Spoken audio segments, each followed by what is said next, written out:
Bom, então vamos lá, né? Essa é a questão 56 da lista de exercícios de Química Analítica, e ela foi resolvida por eu, Daniel Ribeiro Batista e Omar Costa Martins, né? Obviamente não tem como a gente gravar o vídeo juntos, mas eu vou gravar por nós dois a solução da questão.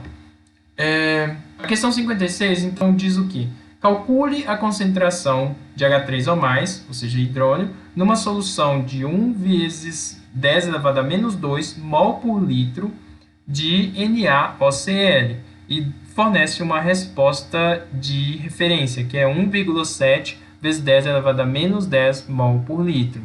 Bom, então, primeiro, o que a gente faz é explicar o que é o NaOCl. Ele é o hipoclorito de sódio, né, também chamado de sal de sódio do ácido hipocloroso, e ele é um sólido verde amarelado na forma pentaidratado e tem essa estrutura, né? Então, o que acontece quando você coloca o hipoclorito de sódio na água? Né? Como ele é um eletrólito forte, ele dissocia praticamente de forma completa na água, como é o caso da maioria dos sais, né? Ou seja, a parte do hipoclorito de sódio que é dissolvida na água, ela se dissocia completamente, de acordo com essa reação aqui. Então, você tem que o hipoclorito de sódio se dissociando na água, né, formando o ânion hipoclorito em meio aquoso mais o cátion de sódio, né? E a estequiometria é 1 para 1 para 1, né? E após a formação do ânion hipoclorito em meio aquoso, você tem a reação desse ânion hipoclorito, né, com as moléculas de água, formando o ácido conjugado dele, que é o ácido hipocloroso, mais a base conjugada da água, que é o hidróxido, né? E isso é um equilíbrio porque essa reação não é uma conversão completa, né? Mantém o equilíbrio.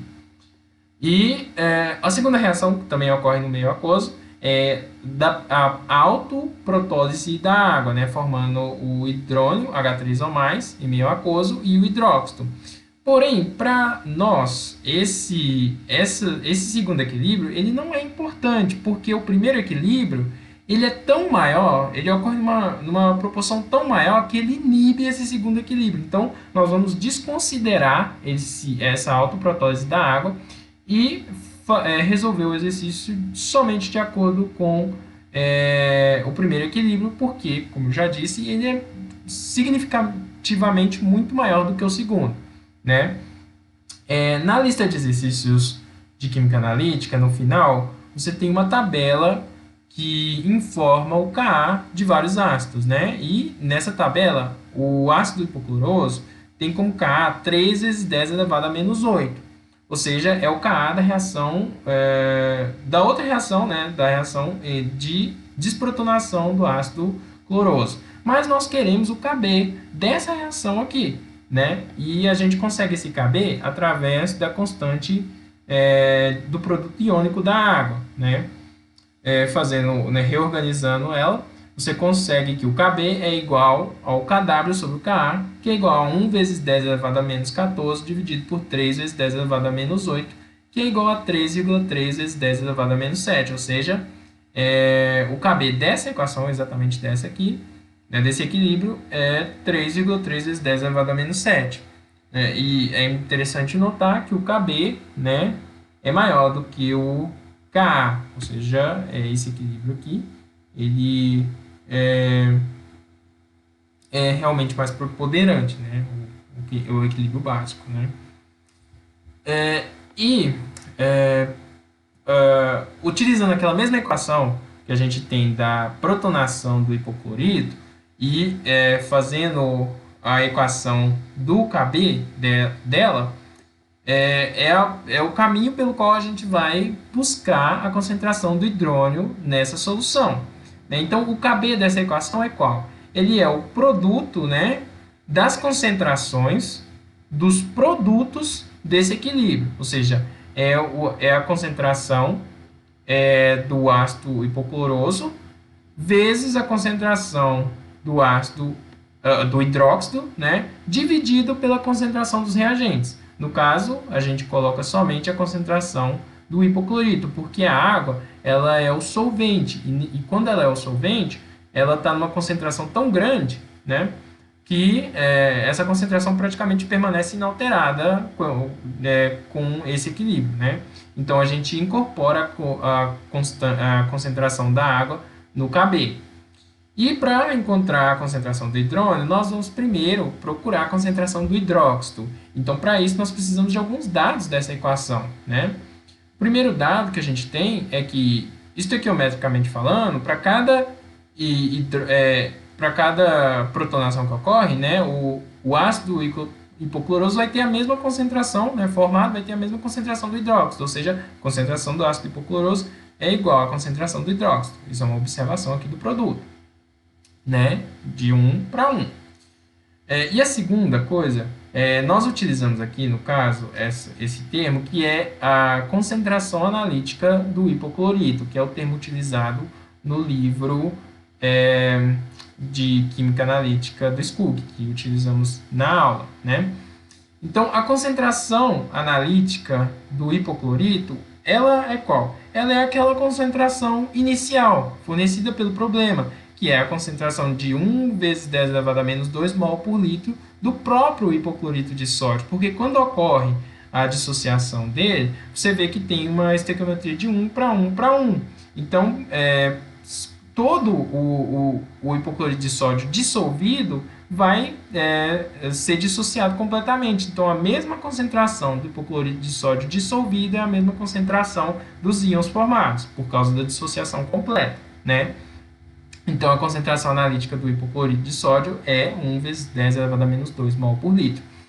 Né? E o que é essa concentração na equação? Essa concentração é a própria concentração do hipoclorito e do ácido conjugado dele, né? Que é o ácido hipocloroso. Ou seja, aquela concentração formada de hipoclorito, parte dela vai permanecer e parte vai ser protonada. Então, a concentração total vai ser igual à concentração do hipoclorito restante, né, depois do equilíbrio, e mais a concentração do ácido hipocloroso formado, que formou a partir do hipoclorito, né?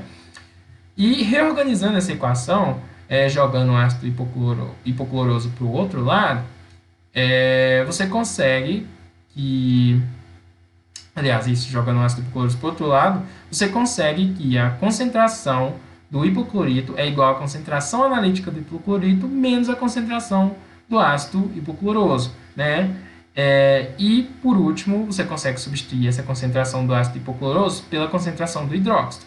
Por que nós fazemos isso? Justamente para poder substituir no Kb para encontrar a concentração do hidróxido, de tal forma que tenha menos, né, termos para a gente conseguir resolver. Então, substituindo aqui no Kb a concentração do ácido hipocloroso pela concentração do hidróxido, que é um dado da equação que nós já encontramos, você vai ter que no Kb a concentração do hidróxido vai ficar ao quadrado, dividido pela concentração do hipoclorito aqui, que vai ser a concentração analítica do hipoclorito menos a concentração do hidróxido, que foi o que a gente encontrou aqui, né? Aí, fazendo o produto do Kb pela concentração analítica e pelo hidróxido, você vai encontrar uma equação de segundo grau, né? Que é o hidróxido ao quadrado mais o Kb vezes o hidróxido menos o Kb vezes a concentração analítica do hipoclorito, que é igual a zero, né? Essa equação, ela tem duas raízes, né? E ela pode ser simplificada. A gente pode simplificar essa equação para encontrar a concentração do hidróxido de uma forma muito mais simples. E como que nós fazemos essa simplificação? Aqui é exatamente aquela equação de protonação do hipoclorito que nós já usamos. E aqui são exatamente aqueles dados que nós utilizamos no último slide. E a partir deles nós vamos fazer uma tentativa de simplificação através de uma sugestão, né? De que a concentração do hipoclorito é muito maior do que a concentração do hidróxido. Ou seja, o que significa isso? A gente simplesmente está falando que essa reação aqui ela não ocorre muito, ou seja, não há muita protonação do hipoclorito, de tal forma que há pouca formação de ácido hipocloroso e de hidróxido. Então, a gente está falando que ele é basicamente muito conservado e a formação de hidróxido é tão baixinha que a gente pode falar que ele é muito maior do que ele, de tal forma que essa concentração é desprezível na nossa equação. Então, voltando naquela última equação que a gente substituiu no KB, você vai fazer que, como ele é muito menor do que a concentração analítica do hipoclorito, a gente pode simplesmente cortar na equação e falar que a concentração do hipoclorito é simplesmente igual à concentração analítica do hipoclorito. E substituindo essas novas informações no KB, ou seja, essa informação aqui, e fazendo com que o hidróxido fique ao quadrado, dividido pela concentração do hipoclorito, que a gente agora está sugerindo que seja exatamente, né, ou seja, muito próxima, né, da concentração analítica do hipoclorito, você vai encontrar uma equação muito mais simples, né? E aí nós vamos solucioná-la. Como que você vai solucionar? Essa equação, basicamente, você multiplica o KB pela concentração analítica do hipoclorito e tira a raiz dele, né? Aí você acha a concentração do hipoclorito. De tal forma que, que essa concentração do hidróxido, aliás, é igual à raiz do KB, que é 3,3 vezes 10 elevado a menos 7, que é uma informação que nós tiramos lá no terceiro slide, né? E vezes a concentração analítica do hipoclorito, que é 1 vezes 10 elevado a menos 2 mols por litro, né? E esse produto e a raiz deles dá 5,7 vezes 10 elevado a menos 5 mols por litro. Aqui no caso a gente esqueceu de colocar, mas é 5,7 vezes 10 elevado a menos 5 mols por litro, né? E como que a gente sabe que essa simplificação é correta? Bom, a gente simplesmente falou que a concentração do hidróxido é muito inferior à concentração analítica do hipoclorito. Então, a gente precisa demonstrar que essa concentração do hidróxido tipo assim, relativa em relação ao hipoclorito, e percentualmente falando, ela é bem baixinha. Então, você pega a concentração do hidróxido, divide pela concentração analítica do hipoclorito e multiplica por 100, né? No caso, vai ser 5,7 vezes 10 elevado a menos 5, que é a concentração do hidróxido, dividido por 1 vezes 10 elevado a menos 2, que é a concentração analítica do hipoclorito, vezes 100, que vai dar 0,57%. Ou seja, a concentração do hidróxido em relação à concentração analítica do hipoclorito é menos de 1%. Ou seja, a gente pode falar que a concentração analítica do hipoclorito é muito maior do que a do hidróxido. Então, essa simplificação aqui está correta. E a gente diz que é correta porque, pelo menos pela referência do livro, né, você pode utilizar até cerca de 10% aqui. Até cerca de 10% você pode dizer que essa simplificação é correta, mas depende da exatidão que você precisa, né, do valor, né, o quão exato você precisa desse valor, né? Mas aqui menos de 1% com certeza é uma simplificação aceitável. E através da constante do produto iônico da água, você tem que o Kw é igual à concentração do hidróxido vezes a concentração do H3O+. E então, reorganizando essa equação, a gente encontra a concentração do hidrônio, né, que é 1 vezes 10 elevado a menos 14 dividido por 5,7 vezes 10 elevado a menos 5, que é 1,7 vezes 10 elevado a menos 10 mols por litro, que é exatamente, né, a resposta de referência que a gente tem lá no início, que é 1,7 vezes 10 elevado a menos 10 mol por litro. Ou seja, fazendo essas sugestões, né, e simplificações, a gente conseguiu chegar à resposta de referência, né? E para solucionar essa questão, as nossas referências foram o livro de Fundamentos de Química Analítica do Douglas Skug, que é o livro que nós utilizamos na aula de Química Analítica. Então, nós agradecemos, muito obrigado, até mais.